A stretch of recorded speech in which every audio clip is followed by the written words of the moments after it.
नमस्ते।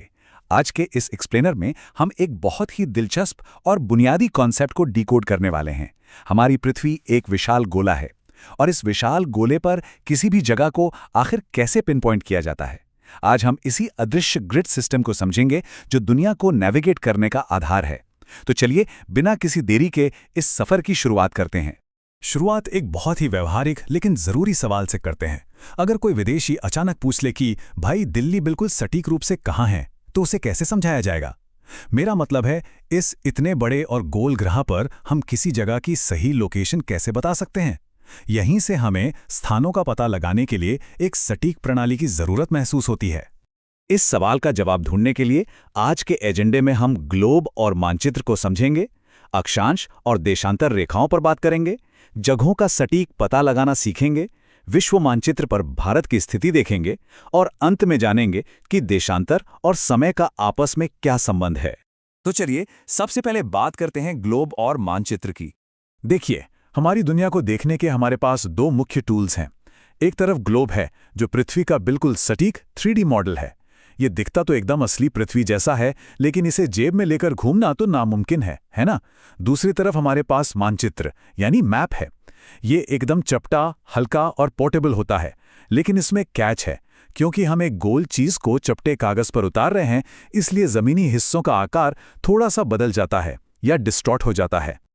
अब आगे बढ़ते हैं अपने दूसरे और सबसे महत्वपूर्ण कॉन्सेप्ट की तरफ, अक्षांश और देशांतर रेखाएं। भूगोलवेत्ताओं ने पृथ्वी पर जगहों को ढूंढने की इस मुश्किल को हल करने के लिए एक बहुत ही शानदार तरीका निकाला। उन्होंने पृथ्वी पर काल्पनिक रेखाओं का एक जाल बना दिया। इसमें सबसे पहले हैं क्षैतिज रेखाएं, जिन्हें हम अक्षांश या लैटिट्यूड्स कहते हैं। ये पूर्व से पश्चिम की ओर चलती हैं। इनमें सबसे अहम है भूमध्य रेखा यानी इक्वेटर, जो 0 डिग्री पर स्थित है। ये रेखा हमारी पृथ्वी को बिल्कुल बीच से 2 बराबर हिस्सों में बांट देती हैं, उत्तरी गोलार्ध और दक्षिणी गोलार्ध। ये रेखाएं ऊपर और नीचे दोनों तरफ 90 डिग्री तक जाती हैं। क्षैतिज रेखाओं के बाद देशांतर रेखाएं आती हैं जो उत्तर से दक्षिण की ओर लंबवत यानी वर्टिकली चलती हैं। इनकी शुरुआत होती है 0 डिग्री प्रधान मध्याह्न रेखा या प्राइम मेरिडियन से, जो इंग्लैंड के ग्रीनविच से होकर गुजरती है। जैसे भूमध्य रेखा पृथ्वी को ऊपर नीचे बांटती है, वैसे ही ये मेरिडियन रेखा पृथ्वी को बाएं और दाएं यानी पूर्वी और पश्चिमी गोलार्ध में बांट देती है। और ये रेखाएं पूर्व और पश्चिम दोनों तरफ 180 डिग्री तक जाती हैं। खैर, भूमध्य रेखा के अलावा भी इस ग्रिड सिस्टम में कुछ और बहुत ही महत्वपूर्ण अक्षांश रेखाएं हैं। उत्तरी गोलार्ध में 23.5 डिग्री पर कर्क रेखा है और उसी तरह दक्षिणी गोलार्ध में 23.5 डिग्री पर मकर रेखा है। अगर हम और ध्रुवों की तरफ जाएं तो उत्तर में 66.5 डिग्री पर आर्कटिक वृत्त और दक्षिण में 66.5 डिग्री पर अंटार्कटिक वृत्त स्थित है। ये मार्कर पृथ्वी के जलवायु क्षेत्रों को समझने के लिए बहुत जरूरी हैं। हमारा तीसरा पड़ाव है जगहों का सटीक पता लगाना, और मानकर चलिए असली जादू यहीं पर होता है। जरा सोचिए, जब ये लेटी हुई अक्षांश और खड़ी हुई देशांतर रेखाएं आपस में मिलती हैं तो एक विशाल ग्रिड बन जाता है। किसी भी जगह को ढूंढने के लिए सबसे पहले उसका अक्षांश देखिए, फिर उसका देशांतर, और जिस बिंदु पर ये दोनों रेखाएं एक दूसरे को काटती हैं, बूम, वही उस जगह की सटीक मैथमेटिकल लोकेशन है। तो हमारे पहले सवाल का जवाब क्या हुआ? दिल्ली बिल्कुल 28.6 डिग्री उत्तरी अक्षांश और 77.2 डिग्री पूर्वी देशांतर के इसी मिलन बिंदु पर स्थित है। और सबसे हैरान करने वाली बात तो ये है कि ये ग्रिड सिस्टम सिर्फ किताबों में छपी कोई पुरानी थ्योरी नहीं है। आज हम जो मोबाइल फोन में रोज गूगल मैप्स या जीपीएस का इस्तेमाल करते हैं, वो बिल्कुल इसी अदृश्य तकनीक पर काम करता है। ये हमारे जिंदगी का एक अहम हिस्सा बन चुका है। चलिए अब चौथे हिस्से की ओर बढ़ते हैं, जहां हम इस सिस्टम को विश्व मानचित्र पर भारत की स्थिति समझने के लिए इस्तेमाल करेंगे।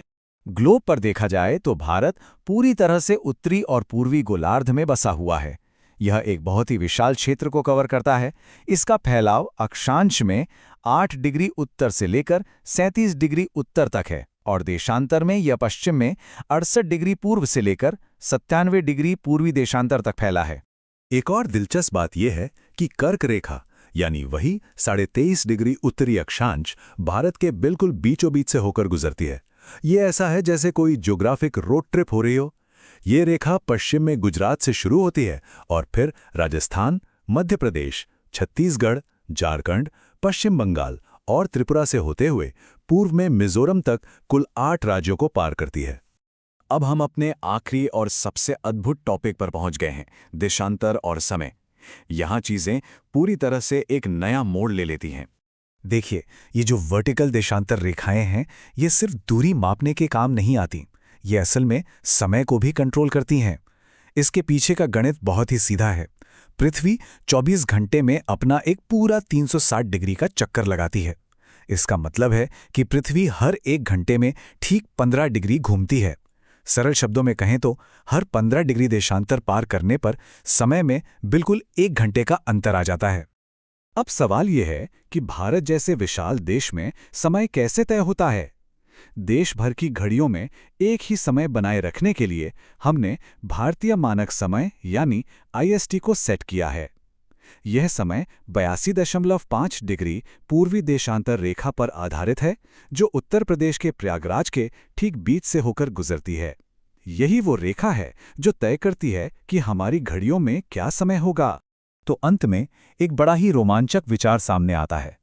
आज हमने देखा कि कैसे कुछ साधारण सी काल्पनिक रेखाएं एक शहर का सटीक पता लगा सकती हैं, हमारे फ़ोन के GPS को रास्ता दिखा सकती हैं और यहाँ तक कि हमारी घड़ियों का समय भी तय कर सकती हैं। ज़रा सोचकर देखिए, जब हम इस अदृश्य भौगोलिक ग्रिड को पूरी तरह से समझ लेंगे तो भविष्य में हमारी दुनिया के और कौन-कौन से गहरे रहस्य सामने आएंगे। इस विचारोत्तेजक सवाल के साथ आज का ये एक्सप्लेनर यहीं समाप्त होता है।